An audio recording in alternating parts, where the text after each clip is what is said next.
My name's Colin Bell. Background is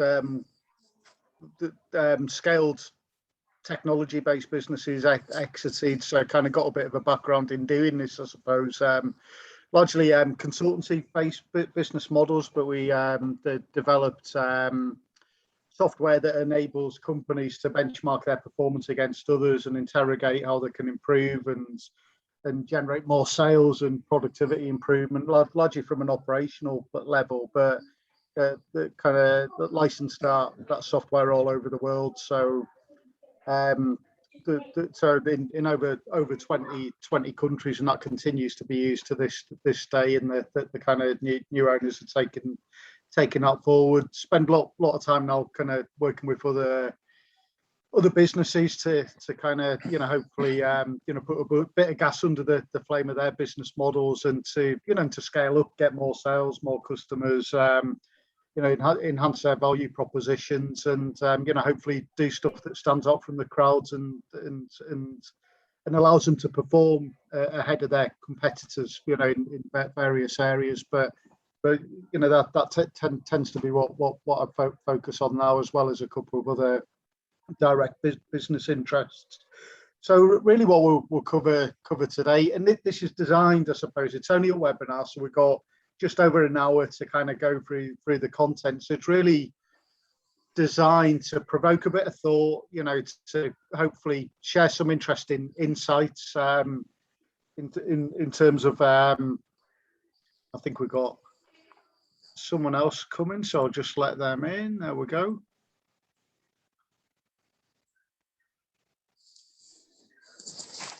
We've got sorry, Duncan, I'll just let new delegates just join in, so they'll come in. Yeah, no worries.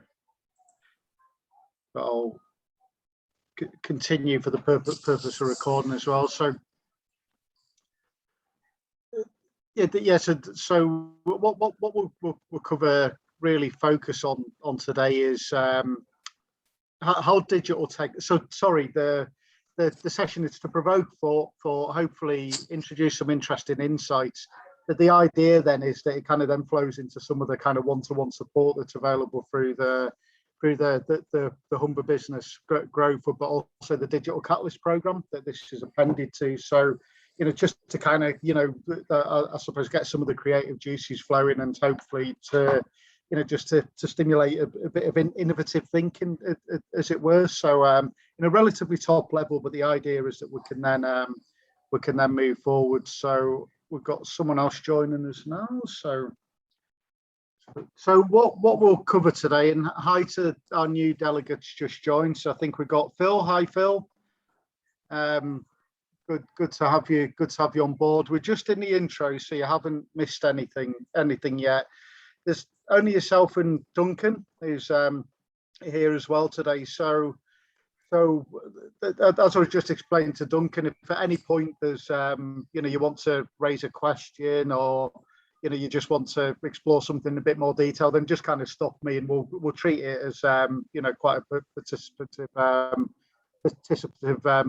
session, as it were.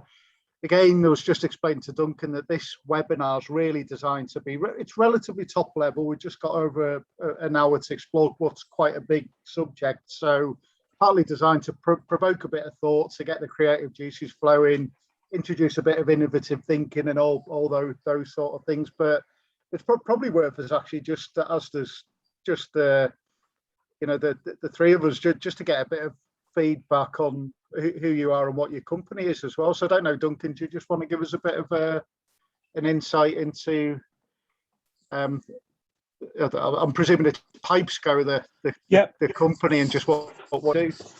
Yeah, so the company's Pipesco. We've been going for 3 years, established it 5 years ago, but really a couple of years just sort of sorting things out. So we are very, very technologically based. We're very innovative. From the word go, it was let's get rid of the old systems.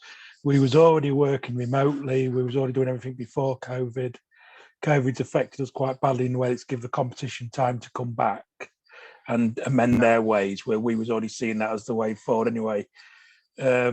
a lot of that, this obsession with technology was really down to skill shortages. Is in our world, most people were driving up and down the M1, were coming from Southampton, Aberdeen, Newcastle, hundreds of miles away. You was paying them travel. They would be leaving early on a Friday, coming late on a Monday.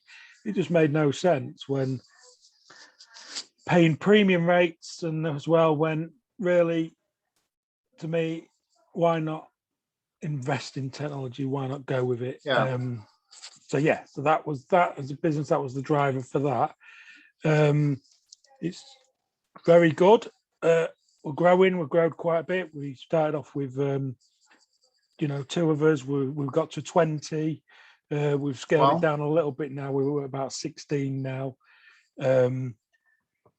A lot of resistance to change regarding technology. A lot of people, it sounds good, and a lot of people you talk to say to you, just get an ERP system, just do it through Adobe Sign, just use DocuSign and all that. But actually setting them up correctly and all that is the challenge. Anyone can go buy it, and so that's my challenge where I am now, is that I know that old business models where they don't use digital fail, but also the actual, you can't just get an old business model and digitize it. That doesn't work either. Yeah, absolutely. Yeah. So that's why I'm quite interested in this, really, because I have been wrestling with this for a good 18 months, 2 years. Yeah. I believe I might have cracked it, but I'm always willing to listen to experts to see. Yeah. And of course, and fundamentally, it's not about the technology either. It's about the customer, and can it help you do what you need to do? What do you do, Duncan? What does PipesGo do? What do you offer? Okay, so we work in oil and gas, and we do pipe work and structural steel work. Yeah. But my obsession is that stuff fits first time. Yeah. So I guess a good analogy is,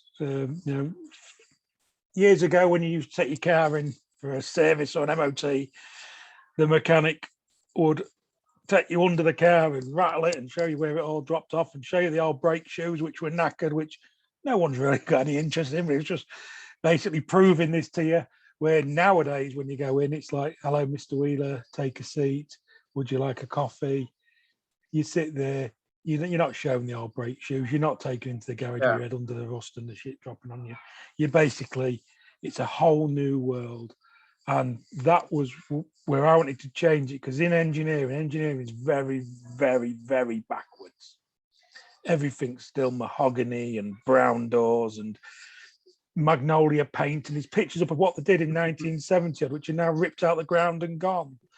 And it used to drive me mad, because I was a client and I'd be paying tens of thousands of pounds for things, and no one could tell me where it was. If it's at the painters, if it's been at the inspectors, if it's going down the motorway.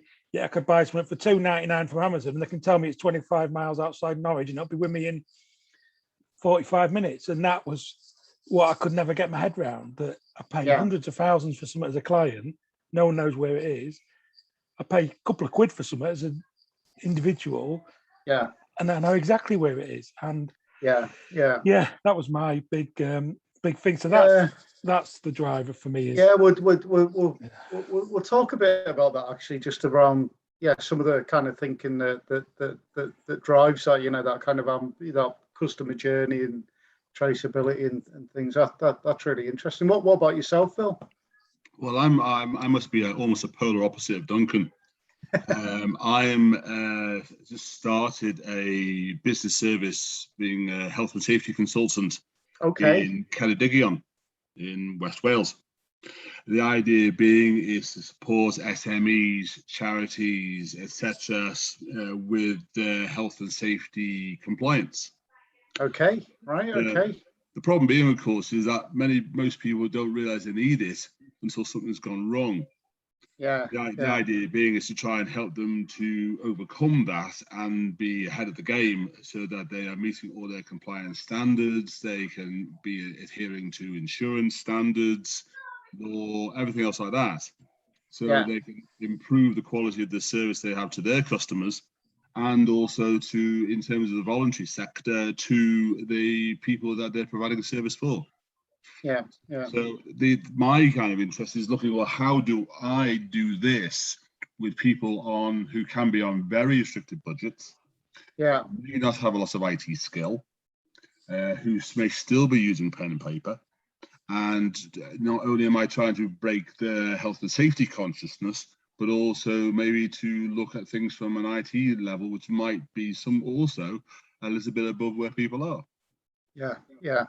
And maybe try and tune them into some of those risks that they face and that grow and develop. Yeah, no, absolutely. We'll touch on some insurance examples actually, but I think that I mean it's almost to a certain degree, Phil, quite similar to some of the work we do on the program that appends to this webinar through Digital Catalyst. We've got diagnostic tools that essentially assess the business model, look at opportunities to apply digital technology, but then look at, well, actually, what if you were to invest your time and money in that, what type of return do you think you would get in terms of bottom line impact and productivity improvement and those sort of things? It's almost, how do we carry out that assessment and then demonstrate that to people? I mean, I'm looking initially to try at some stage to try and digitalize my own processes. Because I mean, I have three elements to the business. One is the auditing aspect. Yeah. Secondly is the tools to assist the clients, and then the third stage is the kind of retainer element. Yeah. I could do with looking at that IT element to digitalize my own paper trail, so that it may hopefully make things a bit quicker for me.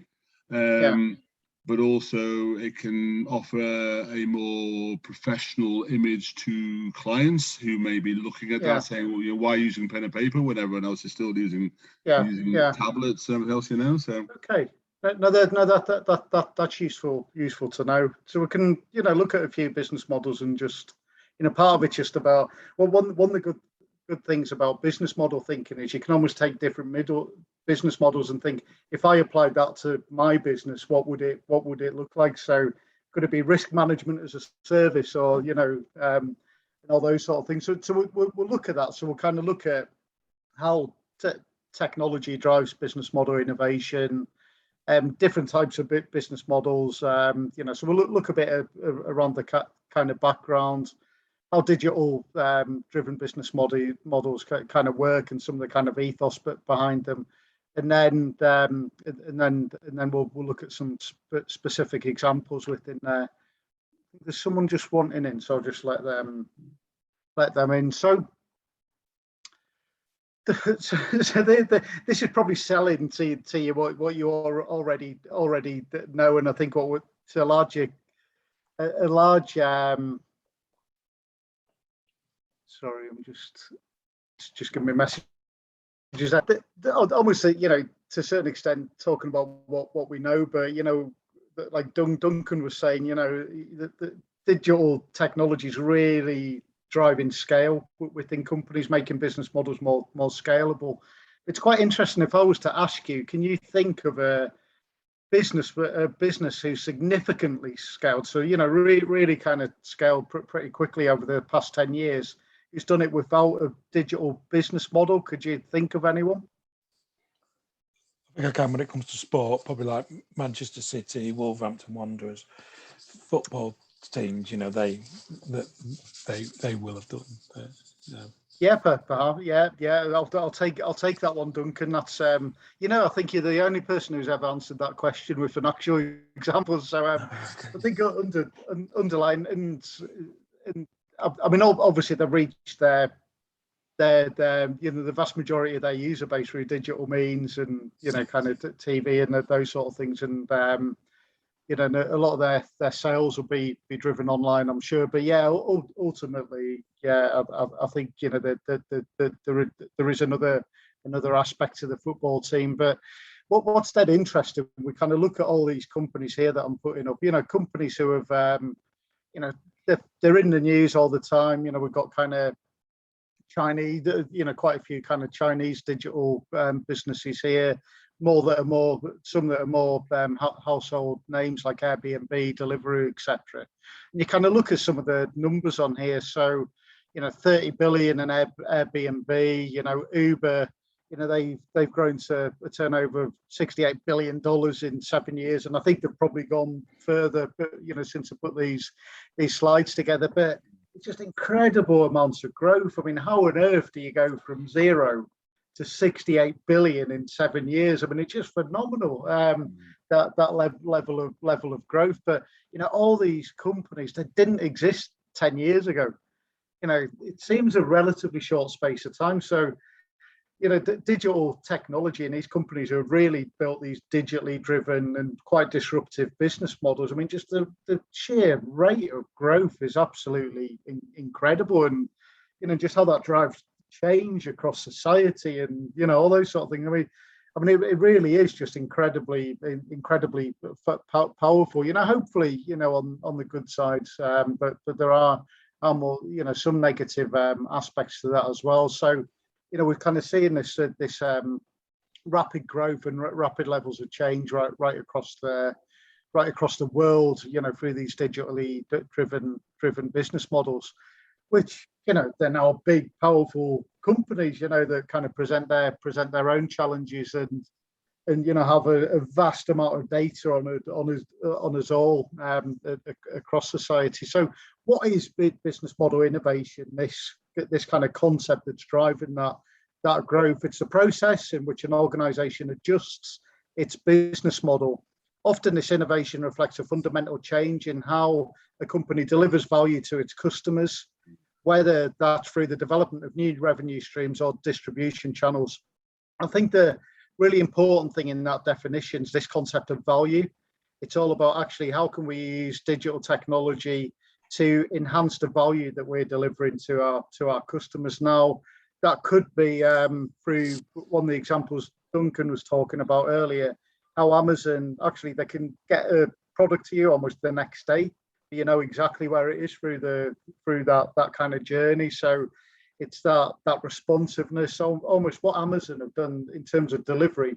They've raised the bar just way above their competition, and they've used digital technology to do that. So it's really understanding what do customers value, and how can we use technology to deliver that to them. But I think the mentality for a lot of companies is it's thinking, how can technology put, it may be just a point of value or one part of our customer journey, can it really enhance that, to a level where it makes it very difficult for the competition to compete.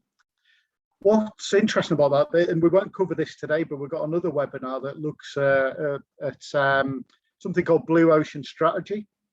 And and the concept around that is it's basically identifying, where are those areas where customers really value, and is there a way where we can maybe take a bit of the gas out of the areas where customers less value, so reduce the investment in those areas, but use that to enhance investment in the areas that customers really do value. So it's all about the customer.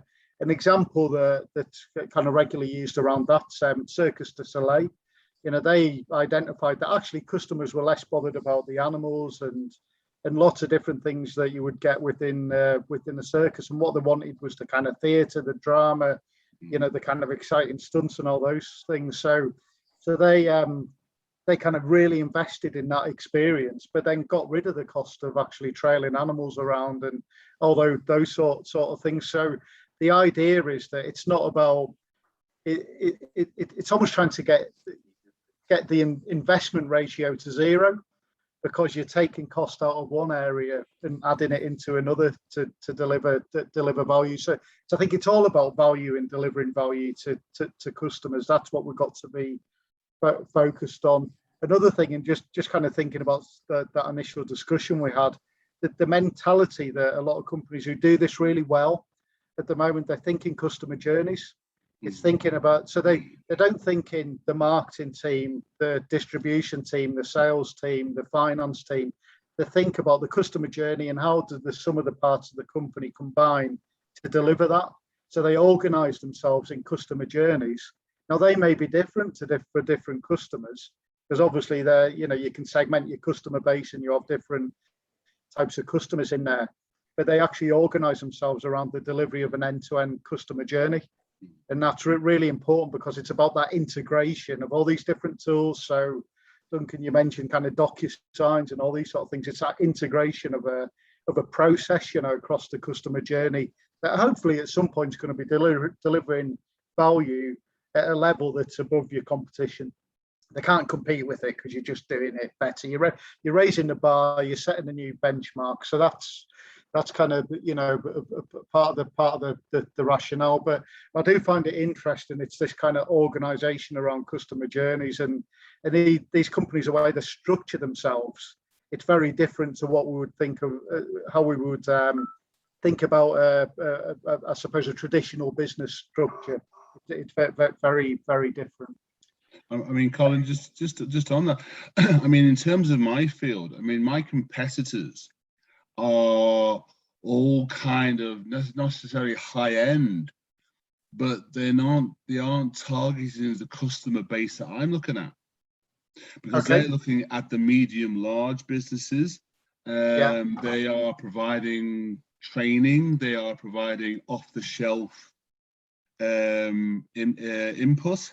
Where I want to have that customer journey, part of the first phase of my customer liaison is actually getting to know the person and the organization or the business. And it's almost, for me, it's the flip side of getting the people to realize what they need at the level of customer I'm targeting. That I can serve that purpose, because if they know it, then they'll get it. Absolutely, and I think what you've just described there, it's quite common around, I suppose consultancy based business models where. So I can use the example of leadership development companies, done a bit of work in that, so it's an area I understand, and there's quite there's a lot of good leadership development companies out there, but they tend to do what you just said your competitors do. They target medium to larger companies. The reason tends to be around that is that they probably put the same effort into landing a deal with a medium to a large base company, but the deal size is bigger at the end of it. Maybe it's a multinational and they get 2,000 kind of middle managers to lead. Now they could put the same effort into trying to convince an owner manager of a small company that they need to develop their leadership skills. So you can probably hear my dog in the background, the consequence of it working at home. But they maybe got one person to train, and then they need to go and find another 9 to make a coursework. So I always think when targeting smaller companies in a consultancy type of business, the challenge is at that front end. It's the business development. How do you get people to realize need? You're almost trying to create a market, aren't you? So, how do you do that in a way that creates efficiency so that the numbers stack up? Because it's very costly, isn't it, at that front end of the customer journey? Yeah. Well, at the moment, what I'm looking at is the kind of net trawling stakeholders I can use. Like from my end of things, it's like accountants, insurance brokers, who might be able to then, if I look, I'm literally coming off this call and following up on some stuff I did last week, and saying, look, how many of your clients need a risk assessment? How many of your clients need to look at their insurance compliance? And then looking at them to kind of be a kind of feeder to my business, Yeah, no, absolutely. That's it. Those routes, channels to market, but equally, and can they help people kind of realise those risks that they're facing, and can you use other kind of tools that you could give them, and models where maybe referral fees, all those sort of things that are kind of driving that, and how could technology be used there? Kind of affiliate technology, all those sort of things. So, but I think it's quite a common challenge, that just that cost at the front end, and how do you get those efficient routes to market in place? I mean, it's actually, if I think about technology vendors and how they've sort of to small companies. So if you take someone like Sage, probably one of the pioneers in terms of almost taking a mass market product to small businesses. Essentially what they did, they were one of the first companies to almost develop the reseller model. So they sold through other people, recognizing that it would be very difficult for them to create those direct routes to market. So yeah, it's all about those different routes and how can you enable them. And some of the things that enable that will be digital and some won't. That's the reality. But I suppose how you're tracking referrals and deal flow, and all those customer journeys is probably a way of creating some sort of system around that. But I won't dwell on and hopefully some of the examples will help kind of build that thinking as we move through the webinar. In terms of the reasons why to focus on business model innovation, I think one of the things to really focus on there is that the return on investment's higher. If we look at the different types of innovation, so product, process, business model, just over the kind of past 10 years, the returns on business model investment have just been higher than some of those other forms of innovation. I think one of the things that we've got to consider in there, though, is that quite often business model innovation also incorporates process and product innovation within it as well. It's almost challenging the whole business model and bringing it all together. So I think it drives those other things as well. But yeah, it's how can we do things differently? And again, I won't dwell on this because I think we've kind of talked about this. But I think that the business model was always digital, if you know what I mean. Yeah. Because most of them companies, so they haven't even entertained the competition. They haven't entertained if what there was no competition the way that, because straight away they viewed it from day one as a digital business. So, for instance, like Airbnb, they're not taking on the Ritz, they're not taking on the Hiltons. They're just saying this is our thing. So they're not competition really, because they're not thinking about holding the door open for concierge and all that, or giving meals. So although some people say, oh yeah, it's accommodation, blah, blah, blah. I do think that to me is where the game has changed. You've had this young flurry of people who have come from the Silicon Valley type era. All this, and they're not thinking like the old farts down London and the business consultants who would just keep telling you the same way. And I deal with them now that they'll show you something that it might have worked in 2000 or 1988. The world has changed massively. And I even see now that a lot of competition, in our generation of last few years, we have seen stores like Debenhams who were 200 years old established, they're closing. That is unprecedented. That wasn't seen really before. No, absolutely not. No, I mean, everything's changing, isn't it? I mean, I think what one of the things that I'm observing at the moment is that, particularly in service-based business, again, probably drawing on consultancy-based businesses, and I'm sure that both your businesses have an element of this where you're charging time, but for people that's becoming an increasingly difficult business model to operate. There tends to be a lot of over servicing. You're doing a lot of work you're not getting paid for. It doesn't drive efficiency. Yeah, and it's ridiculous.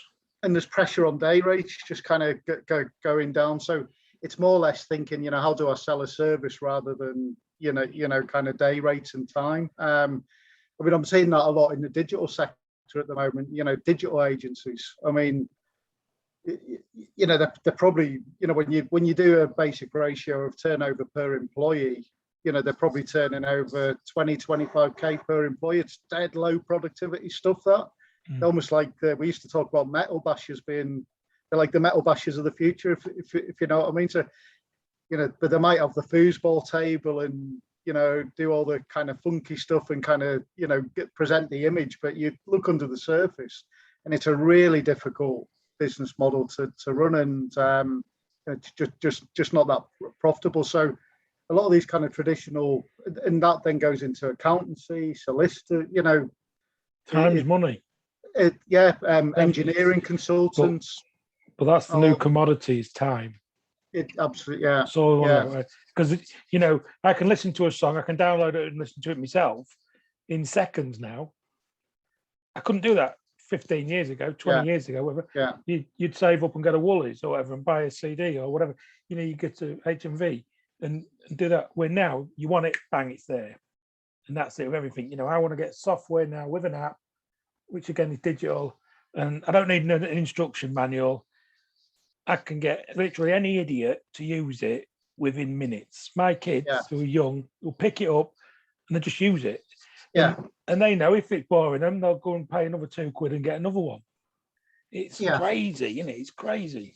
Yeah, and if you've got to think about how you use it, then it's not gonna go anywhere. Yeah. I mean, I think this diagram is quite powerful actually, because what it basically shows is where the vast majority of companies are. What academics would call it, they would call this red square, the red ocean where blood's spilt, and you know it's not a great place to be, where supply's high but demand's low. You know, that tends to be where the majority of companies are, and of course we get this kind of scenario where we're constantly trying to add value, but the price is doing that. You know, supply and demand. Quite an interesting time at the moment, because for raw materials and things, we're probably seeing the opposite happen at the moment, where the supply is really short, and prices are going up as a consequence. But I'm sure that'll be a temporary issue as supply chains sort themselves. But because what this is all about is trying to get where this blue square is, where demand's high but supply's low. And quite often that's, you know, about carving out these niches, these blue oceans, you know, where almost the competition's rendered irrelevant because you're doing something differently. You've carved out that niche. I mean, using that example of Circus du Soleil, you know, they're a circus, but they've done it differently. So actually they've carved out this totally new area. You know, which the traditional circus just can't compete. It's totally different, but where people are prepared to pay a premium as well for that offering to go to that show. So that's ultimately where we want to go. The other thing they did was that they didn't have any big stars. It was kind of, you know, retired gymnasts and all those sort of things. So actually the cost base, ironically, you wouldn't imagine this, but from what I understand, a circus, if they had a star clown, they're actually paid quite a bit of money, you know, because obviously they're drawn in an audience, but you know, so you know, kind of reduce the wage bill and all those sort of things as well. So looking at digitally driven business models, and I think that this chart as well is just kind of illustrating the type of business model that we want to start to think about. Is that now most companies sales grow, you know, it's never a straight line, you know, there's, you know, it's kind of a bit more kind of peak and trophy, but for argument's sake, you've got a kind of steady sales growth within a company. In most company, operating costs tend to grow in parallel. Problem with that, of course, is that number one, the kind of margin of profitability is not going up. The overall numbers are, but the margin not. But quite often, you know, if sales start to do that, there's an economic downturn or whatever it may be, costs soon kind of overshoot sales and you're in trouble. You know, that tends to be the traditional business model. What we want to do is create a model where as sales revenue increases, there's a marginal impact on the cost base. And again, this is how what technology can help us deliver. That's what so thinking about yourself, Phil, as you bring more customers on, you know, how do you service them in a way that's not going to be labor intensive? You know, how can you use technology to kind of lean out some of that? Yeah, I mean, my business as it stands is very labor intensive. Having, you know, there's bits of it which I can do remotely, digitally. There's still the issue of going to see the business. Yes. Traveling to the business and actually looking around, spending the time, and then providing my customers with the unique perspective which they can adopt. Because as a consultant, you deliver and you leave. You know, I have to leave them with a product that's usable for them. Whether that's hard copy or digital, they have to be able to use what the service I'm giving them, you know. Yeah, absolutely. And I can imagine in your business, Duncan, you know, technology will be really critical to the delivering this, and that mentality you got about right first time, you know, it's going to fit first time and all those sort of things. I mean, you know, that's taking cost out that a lot of companies are probably incurring. You know, so it's how do we do this? An accountant would call this operating leverage. So high operating leverage we're looking for. So how do you get the most out of your kind of employed or the resources in your organisations? That's essentially what we're trying to do. And you can think about, you know, software businesses are a classic example of this. You build it once, you sell it many times, and you get this type of scenario. That's why investors love them and all those sort of things, and why they're so scalable. The other thing is, if you look at a lot of those type of businesses, there tend to be, you know, software as a service models. We're now seeing that in, you know, manufacturing or people selling manufacturing kit. It's kind of it's servitization. You know, they're kind of moving to that type of model where they're building service models around it. So the beauty of that is it tends to be cash flow positive. You know, people are paying up front and you've got this reoccurring revenue. So that's another thing to think about. How can we, you know, create business models where there's reoccurring revenue? So we can almost think, you know, every month we're going to get paid X. It's predictable. But can people pay up front as well? You know, a lot of business models are cash flow positive now. So can we get our customers to fund us? You know, is another way of looking at that. And some of you may be seeing the business model canvas. So we've kind of adapted that slightly just to work in the way we operate at Winning Moves, who deliver this contract through the Growth Hub. And so this is essentially how we think about a business model. You've got the leadership who are setting the direction, the context for innovation and change across a business model. So they're kind of creating the drivers, I suppose, for that. In the middle, we've got the value proposition. So what value is the business model delivering to customers? And then on my right-hand side, you've got customer markets products. So the external stuff, I would say. And then you've got the internal operational stuff, so people, finance and operations. So it's how can we get all those things to come together in an integrated model that's delivering that kind of end-to-end customer journey to ultimately enhance that value proposition that we're going to deliver to customers. So typically these are kind of questions I would be asking there. Vision, you know, what's the vision of the future? Is it big enough? Is it stretching? There's a lot to be said around setting stretching goals that are going to break the mold. To achieve those goals, to achieve that vision that you've set for the future, you can't just do what you did yesterday or a little bit more of what you did last year.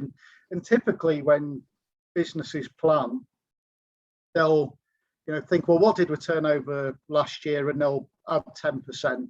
Typically it's about, actually, you know, maybe, you know, let's double that. You know, let's do something that's going to achieve that target. We've got to do it totally differently. You know, we've got it can set the context for totally different thinking. You know, it's not reliant on the way we do things, and that's half the challenge with this. It's how do we, and I think we've talked about this, is how do you get the old ideas out your head to make space for the new ones. That's one of the real big challenges. You know, we're kind of preconditioned in a way, you know, things are meant to work. Can you always do it though, Colin, or is it that reality that maybe your time has passed? No, I don't think so at all, Duncan. I think it's what I do think though is I don't think it's easy, and I think you've got to really dig deep. And my approach to this is until you've arrived almost at that elusive proposition or that elusive answer where you think actually that's it, don't move on. I think people, because it is hard, you know, they kind of move on too quickly and then they've kind of lost it. But I'm not disagreeing. I just think that the reality of this digital revolution, you're young and you're in it. For a lot of people, this is absolutely left them, And if a lot of businesses are run by older people. Yeah. And, you know, if say you are, I don't know, late 50s, 60s or whatever, then you've had a successful business for a lot of time, you've made a good living. Yeah. Are you going to change everything you know? Or is that the time that actually I'm now that pebble on the beach, the sea's washing over me sort of thing? Because this is what I see Bill Gates did at Microsoft, and Steve Ballmer come in and they give it to that younger lad who come in and took it. And I see this, if say I was a investor or owner of a big business, I've got an MD, he's grown the business, he's done a great job for me for 20 years, he's made it go from 2 million to 10 million pound business, but then this brand new digital revolution comes in. As the owner of the business, I might be thinking, right, Dave, you've done a great job for me for 10 years, you've grown this business, but now it's time for a new person to come in who actually understands technology, understands digital, and he's going to now make this go from a 10 million to a 50 million. And I do think that's quite an important thing, because I know everyone talks about it in all these webinars. I'm not dissing you at all. I just, you know, they come from all over. And a lot of people's psyche is that they don't actually talk of digital and technology. That's one thing, but implementing this is a totally different thing. I mean, Duncan, I actually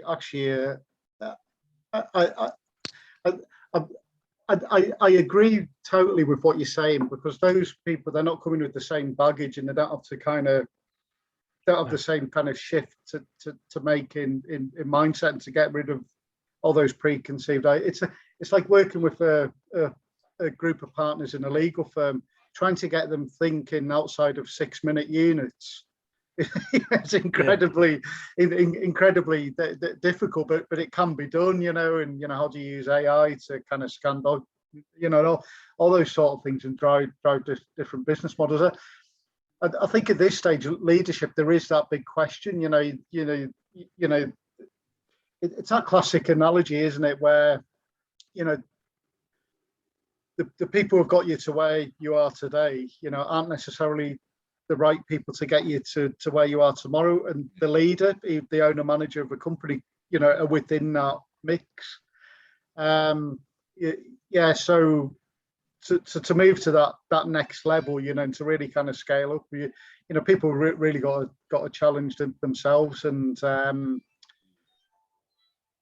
so in that, there's normally quite a bit of, you know, particularly for people who've had a business maybe 10, 15 years, you know, there's normally quite a bit of soul searching going on there. You know, is it right for them? Do they want the next journey?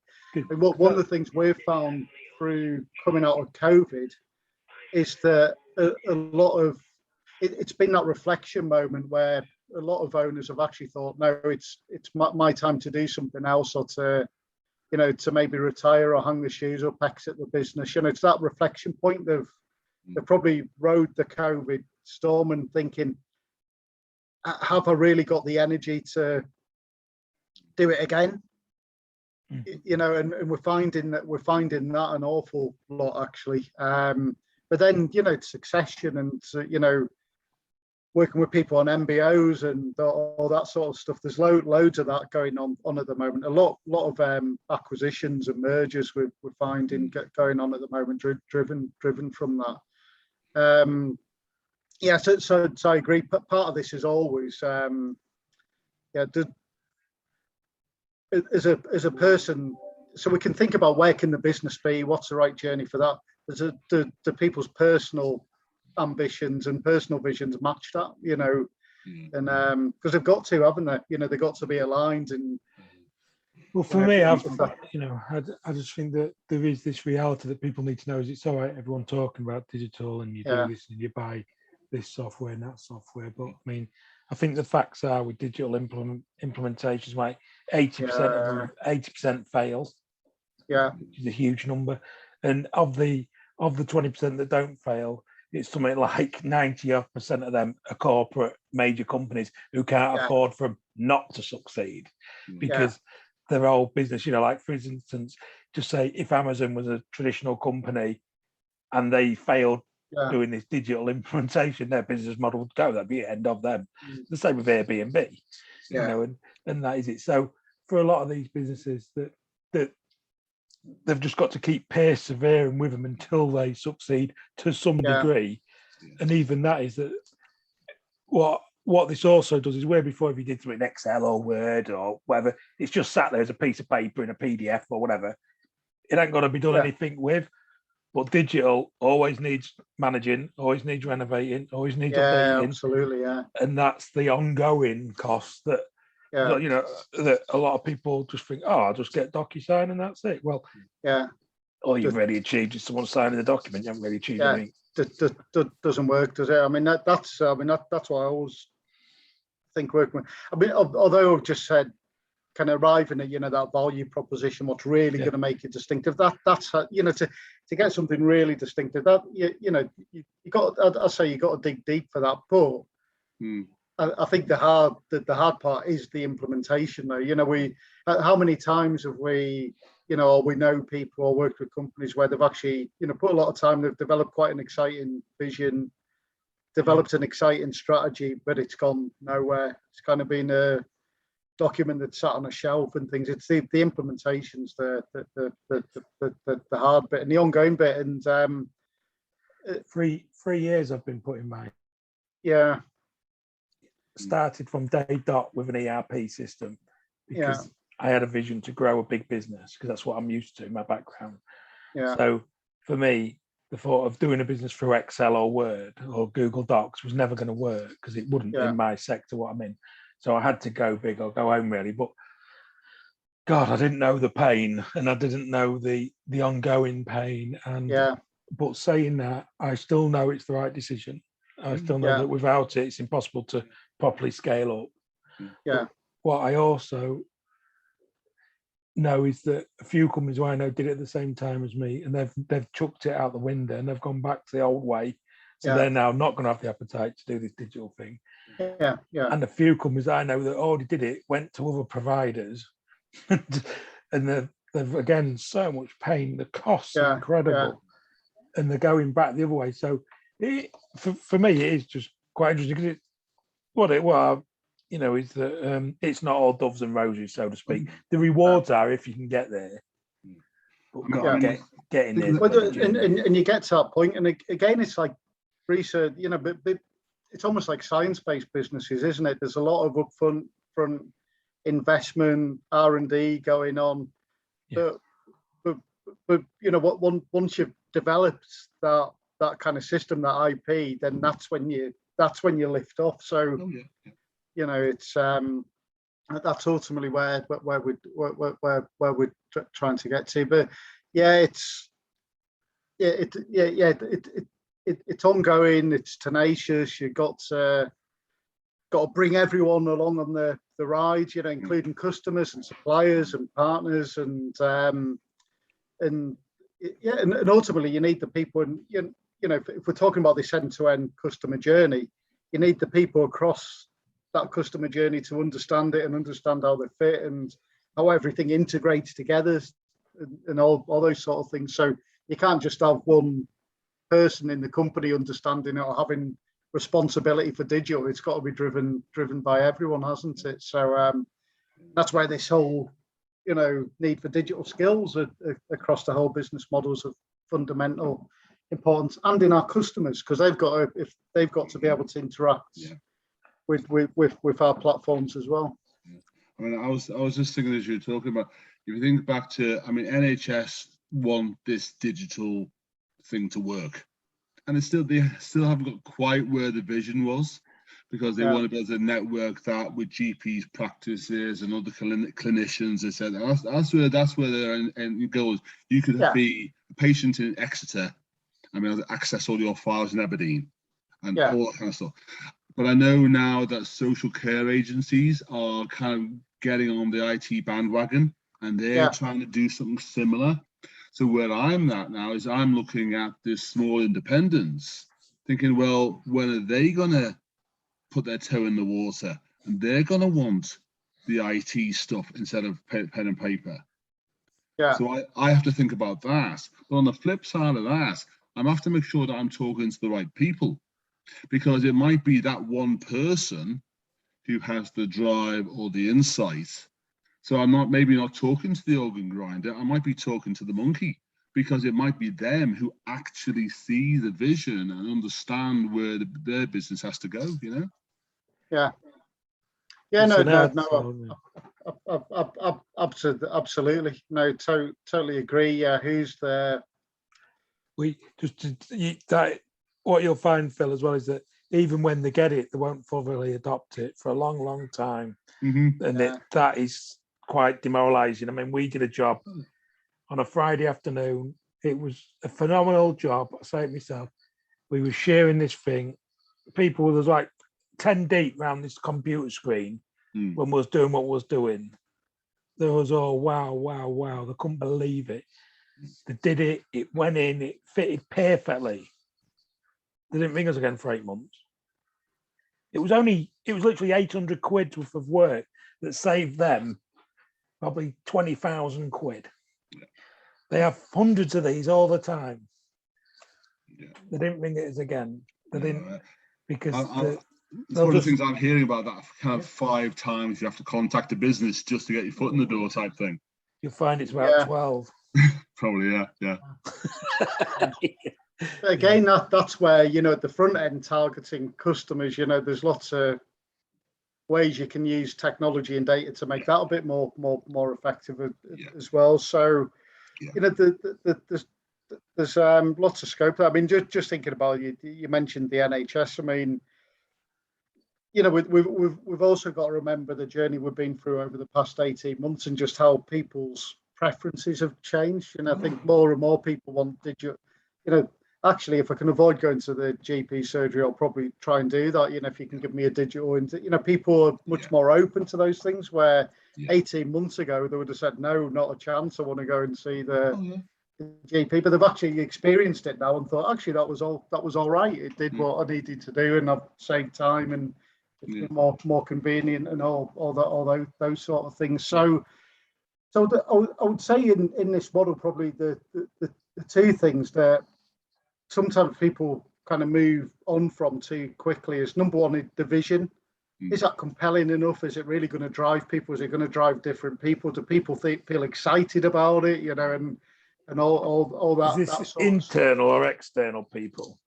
Both.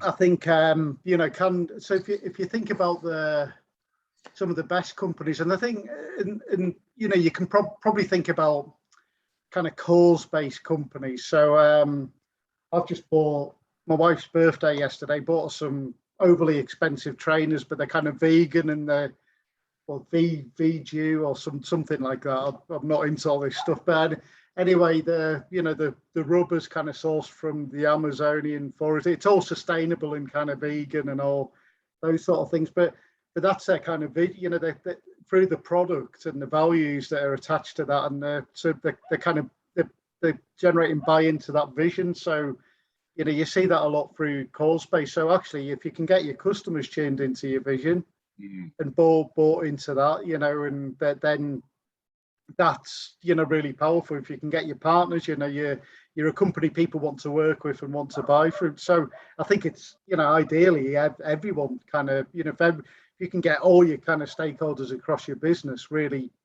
kind of bought into that vision, then we're really onto something there. And then the other point is the value proposition. Is it really distinctive? Would someone put their hand in the pocket and pay a bit more to you for what you're offering because of the kind of value that you're delivering? So, Amazon Prime's a great example for that. I mean, I pay them, what is it, $7.99 every month because I can get stuff the next day, and so, that sort of thing. Is it strong enough? Do people really care? It can be great on paper, but do they really care about that value that you're saying that you can deliver? Is it it's that thing? Is it really strong enough? And these things are pretty self-explanatory. Customers, who are they? What experience do they want? How are we going to get to them? So Phil, some of the things that you're toying with here, what are those kind of routes to market? I mean, that's where that could be through partners or resellers or whoever that may be. Where are we around products? Can you design products where where you're actually engineering in customer lock-in? So don't know, Duncan, this will be totally a rubbish example, but once you've fitted that pipe, is the kind of a 6-month pipe quality fit check, or it's that sort of thing, isn't it? Can we kind of build services right? Well, I am thinking of offering a first time fit guarantee. Yeah. But I've just got to make sure that I'm not shoot myself in the foot with that. So I'm not. It's confidence, isn't it? It's it's belief that. I mean, it's I'm looking at that kind of retainer aspect at the moment, because the first part is the audit, etc. The main part is the tools, but that retainer element, that follow up, kind of being able to answer their questions and not as an ongoing supplier, because a lot of these small companies can't even afford a health and safety officer. Yeah. No, absolutely. I mean, we'll plow on. I'm conscious because we have been discussing. There's a lot to get through. But just when you said that, Phil, I think there's a couple of business models actually that are quite interesting. I'll jump jump forward from this because this was a little interactive thing. But this is a business model for. I'd normally ask people as we're building this up to try and guess who it is, but this is for Disneyland. Paris. One of the points to really try and draw out on this is how they use data. So don't know if you've been around Disney, but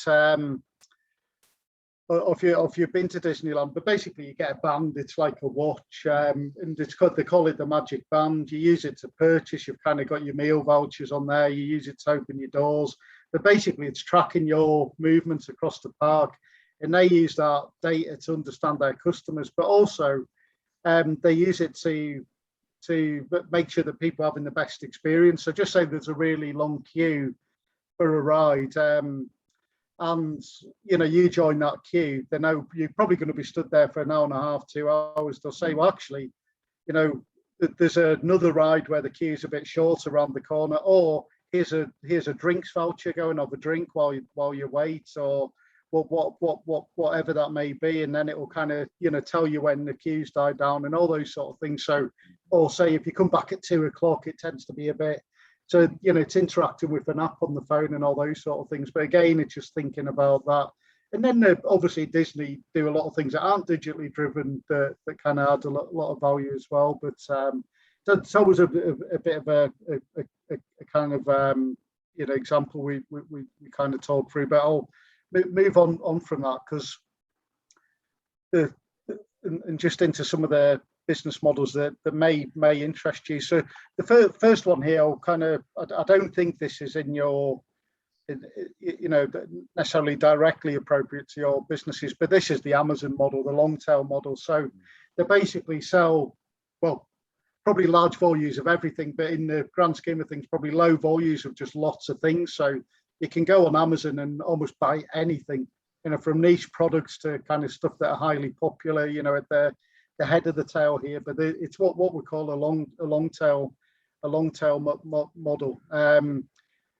So that, you've got Amazon, Spotify. So Spotify, you can get any type of music on there, from a local folk band to kind of, the Beatles or whoever. That's a long tail model. They're selling the dead popular stuff where they're selling high volumes, but equally you can get anything. eBay are in that territory as well. So that's what we call a long tail, a multi-sided marketplace. So Duncan, you mentioned Airbnb earlier. We'll probably put them in this kind of territory. They're a marketplace. Now, this is maybe one where you could think, if I applied this to my business, what would it look like? If I was a marketplace. Now, so Phil, taking your business, there's probably a load of independent health and safety consultants out there who all have the challenge of finding customers. Mm-hmm. So could you solve that problem for them? Could they be a customer? I'm not suggesting you do this, by the way, but that's a problem they face. And that's another way of looking at this. What problems do people have and how we're going to solve them? When we're looking at that kind of value proposition.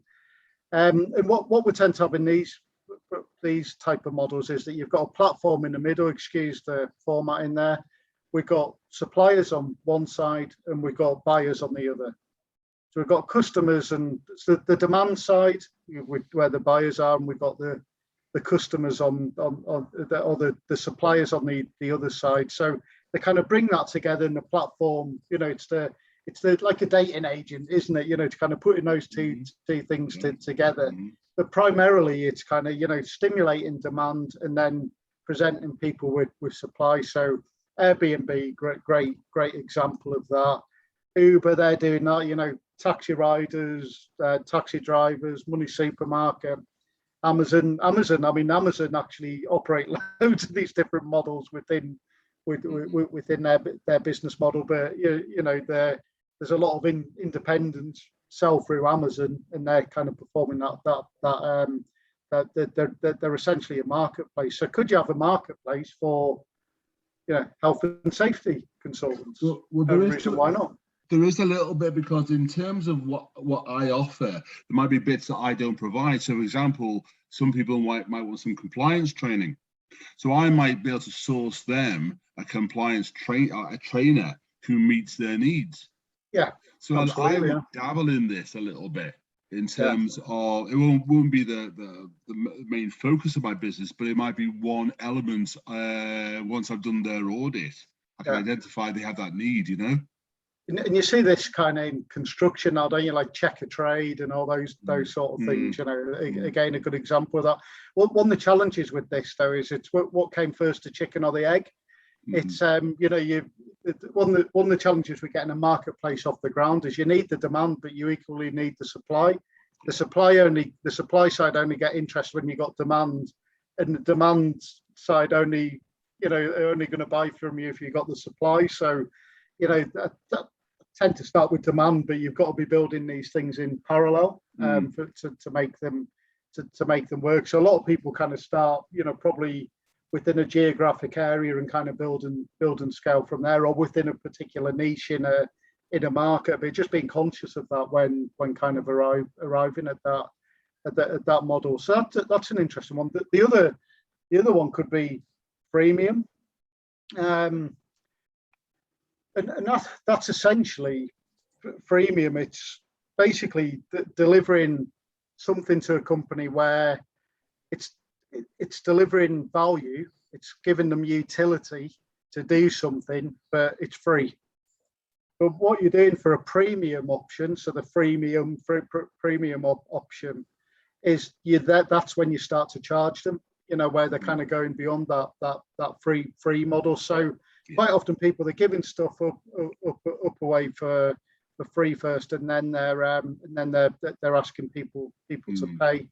I mean, that could be done. Can actually you let people on your, you know, a cloud-based CAD system where they're kind of, you know, fitting their pipe or whatever, and then actually to get the designs, then you're having to charge for it, or whatever that may be. Well, it could be actually you're going to do that risk assessment up front for free, and then they're paying for that retainer moving forward. You know, it's whatever fits. And that could actually, I mean, just taking that example, that could actually work within a marketplace.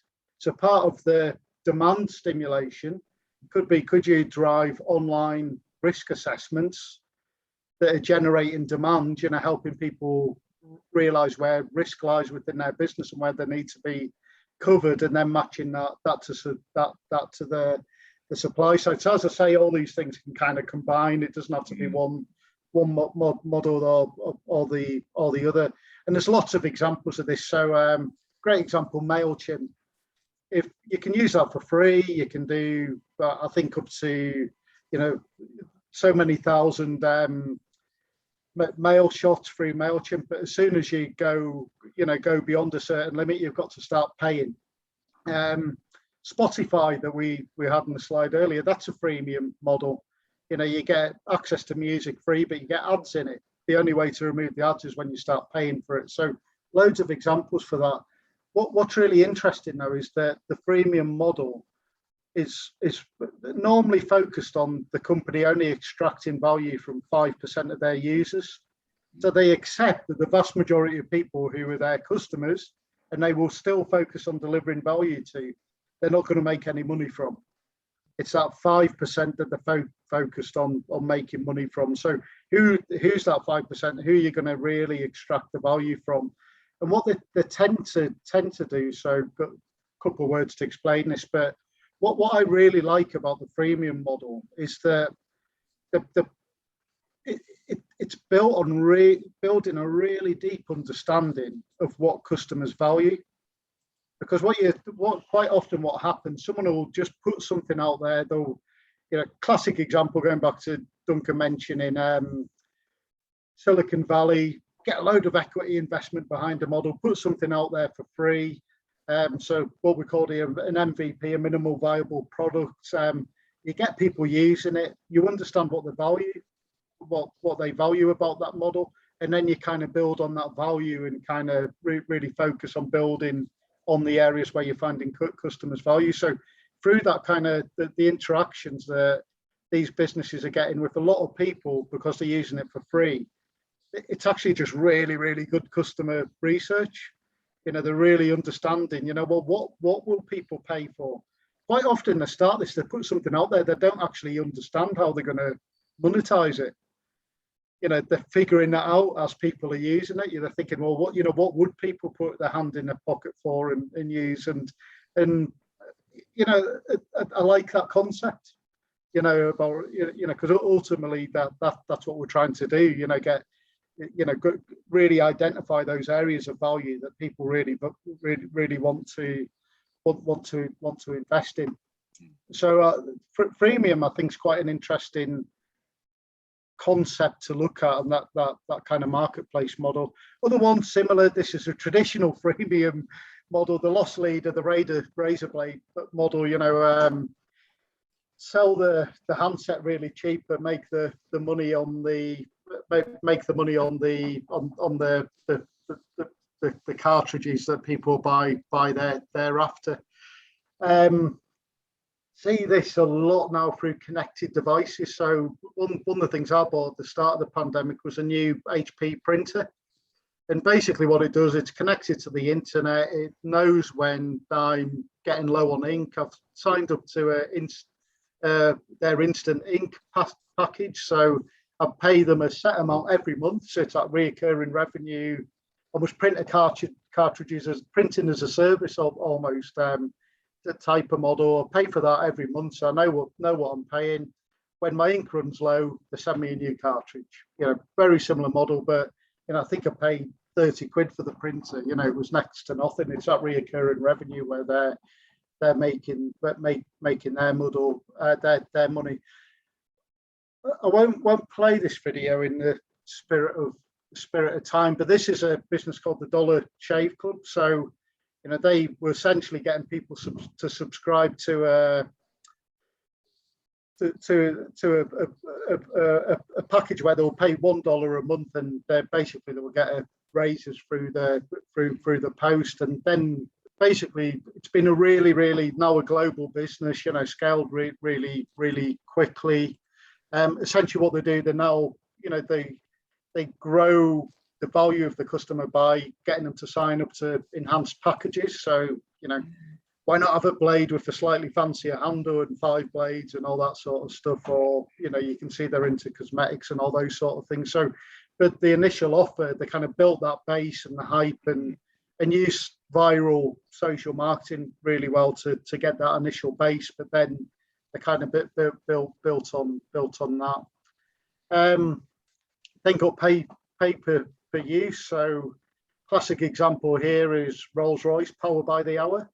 So what they do, they basically lease their engines. So, they don't sell the engines, they lease them, and they have service packages around them. So they'll basically, if they monitor them, if their tolerance looks out in, maybe the operation of the engine, they'll essentially go and fix it. So it's a service-based model rather than them selling an engine. So that must be catastrophic the last couple of years, that model. Well, yeah, for the last couple of years, yeah. Because they'll have to service them all now, I imagine, before they go back in use as well. Yeah, but bizarrely, well, not bizarrely, but it's actually a really long-standing model. I think they introduced this in the 1950s. Right. So it's like a really traditional model, but you can see that being replicated, but particularly in manufacturing. As I say, it's this kind of servitization move where suppliers of technology and manufacturing, they're developing, essentially they're making the money on services. It tends to be lease-based deals and service packages around them, where in the past it would maybe be a third party, engineer who would maybe carry out that servicing. So another one here is this is actually an insurance-based model. So insurance company, car insurance, what they basically do, they set premium. They basically charge people on the amount of miles that they travel. So just say you have one really busy month, you're kind of up and down the country, then you'll pay more. If you've got a month where it's in the middle of the pandemic, you didn't travel that much, you'll pay a lot less. I think there's a kind of standard fee, but then everything's kind of paid by mile on that, and they basically put a tag on the car to monitor that. Interestingly, what they've now done, this company Metro Mile, they're actually from the States. They've now use predictive maintenance technology to monitor the vehicle, so that they can predict breakdowns. And then they've almost got like an AA type of service that they've wrapped around the company now, where there's basically an engine, a maintenance package that they've put around that. So if you're going to break down, they'll basically get one of their engineers out to you to kind of service the car or fix the problem and all those sort of things, or maybe carry out a safety check. So they're using that technology that was fundamentally around just measuring the amount of miles someone was driving to take them into new markets. So they're now they're not just a insurance company now, they're also a garage company, or a vehicle repair business. So that's quite an interesting one. When I'm talking about business models, I've always got to chuck in franchise, just because it's the most scalable business model of all time. And quite often I would normally work with companies and think, not suggesting it's the route to go, but imagine if your company was a franchise, how would it operate? How would you go about that? And what I like about franchises is that it's essentially about, how do you systemize or create the playbook for how to operate your company. You're mapping all the processes, you're developing that operational model that you can then teach someone else to do. The other thing, if you take a company like McDonald's, they've systemized it that much that you can take a load of cost out of your business model, because you can have people with the lowest skill level carrying out certain tasks. You don't need a chef to cook a burger in a McDonald's. It's all kind of mechanized, etc. So yeah, how could you create your business so that anyone could almost run it, and you could package it up so other people could move in and run it. Could you do that in health and safety, or could you have other people using your platform, Duncan, to deliver that kind of that first time pipe fit? Could you essentially license your platform to other people within your industry? And of course, in these type of models, there's also room for technology. So this is Flippy the burger flipping robot. I'm sure there's a better way of cooking burgers, by the way, than having a burger flipping robot. But anyway, we're starting to see these things coming into fruition. Just touching on artificial intelligence, and essentially what that is, it's machines mimicking cognitive functions that are associated with the human mind, such as learning and problem solving. And where we're seeing AI being largely adopted at the moment, it's where there's repetitive and relatively simple tasks being carried out in a company. We're seeing an increasing swathe of AI being used, and there's all these kind of different terms or different examples of it. So process automation, the decision making based on data and machine learning. Seeing a lot around natural language generation and linguistics. Kind of looking through social media and figuring out what people are talking about to spot trends or what people think about a certain brand, and all those sort of things. Chatbots and all that sort of stuff. It's all driven through artificial intelligence. But I will play this video just because it's. I think it's quite interesting. Probably more for yourself, Phil, just in terms of your business model. But this is Betterment. They're a wealth management company, but I just think it's quite interesting in terms of how they've used technology to drive their offer. So I'll just play this for you. Betterment, the smart modern way to invest, as explained by actual employees. Hello. With no financial jargon. The old way of investing is like a paper map. You have to figure out how to get from A to B yourself, and you have no idea whether or not there's traffic on the way. Betterment's like a GPS. We help you get to where you need to go, and we use technology so that you can just enjoy the ride. Nice. How does it work? You come to Betterment and you tell us what you're saving for. Retirement, vacation, home down payment. Boats are cool. Boats are cool. We take all this information and make recommendations about how much you should invest with us initially, how much you should save over time, the type of risk you should be taking. From there, the technology makes you personalized portfolios of stock and bond ETFs based on our... Little help here? Okay. It's like having a team of chefs who make delicious, well-balanced meals based on your preferences. Like, you only eat organic. But why should I choose Betterment? We're a fiduciary. I beg your pardon? Yeah, fiduciary is a strange word, but it's a simple concept. It means that we are bound to do what's right for our clients. Fantastic. Okay, Nick, can you tell us more? The technology at Betterment is designed to take all of the complicated processes that go into building the portfolio and streamline them so that you don't really have to worry about it. Can you use an analogy? Kind of like a pizza, right? Not at all like a pizza. Oh, no. How much does it cost? The annual fee of Betterment is 25 basis points. On an account with $100,000, that's like $20 per month, which is a fraction of the cost of what you would pay for traditional financial services. Plus, there's no hidden fees. Swish. So you're saying Betterment is the smart, modern way to invest? Yes. Yes. Yeah. Right. It's a lot easier. Well done.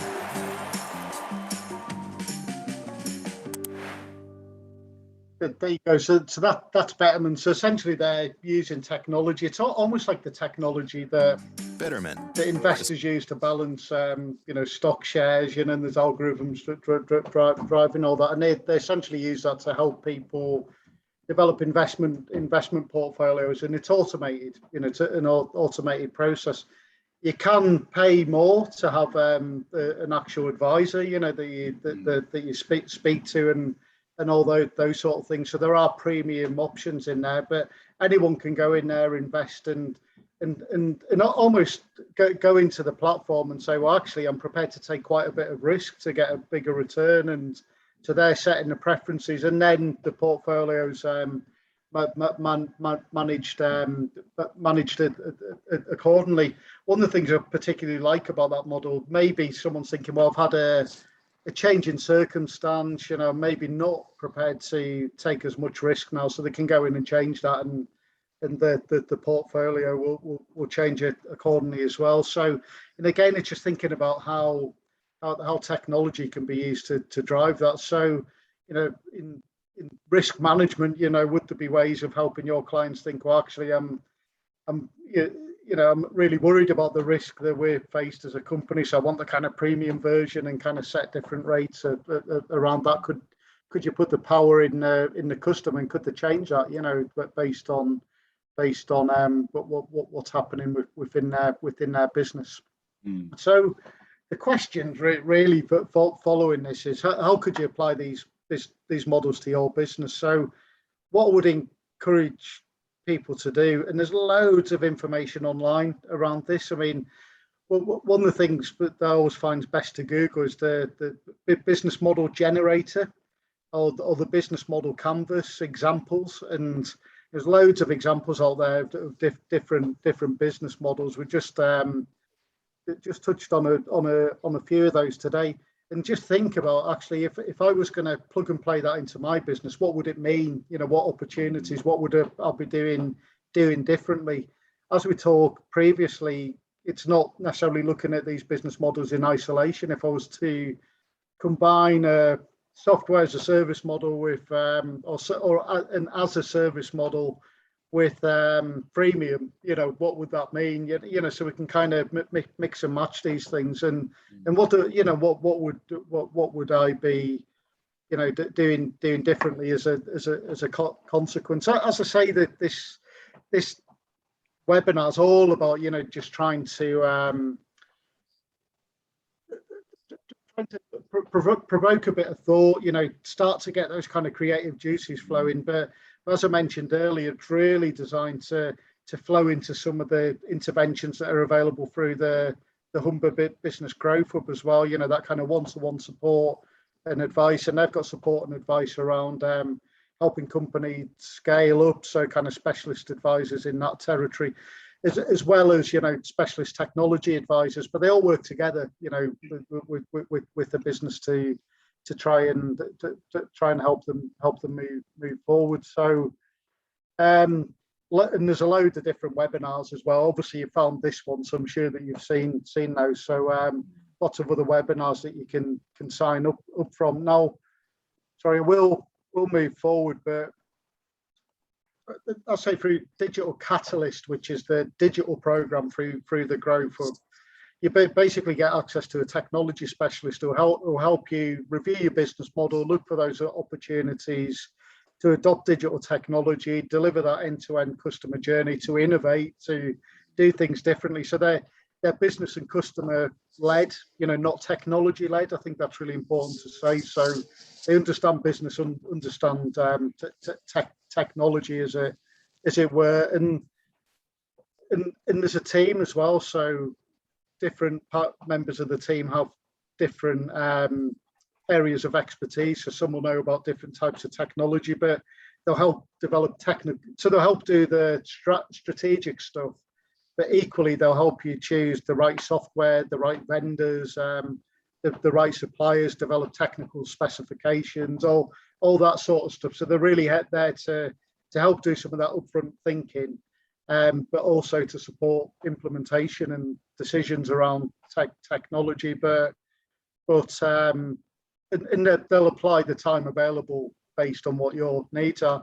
Now, the unfortunate thing at the moment is, so there's some great support available at the moment, but the unfortunate thing is that, I was just going to this slide, currently it's fully subscribed, but they're expecting very soon another tranche of funding to come into play to support the program. So it can almost express your interest, get on the waiting list, and then you know, access the support. But I don't have a definitive date on when that's going to come on stream. But I'm assured it's kind of weeks and months rather than years. And that's it from me. Are there any questions or any thoughts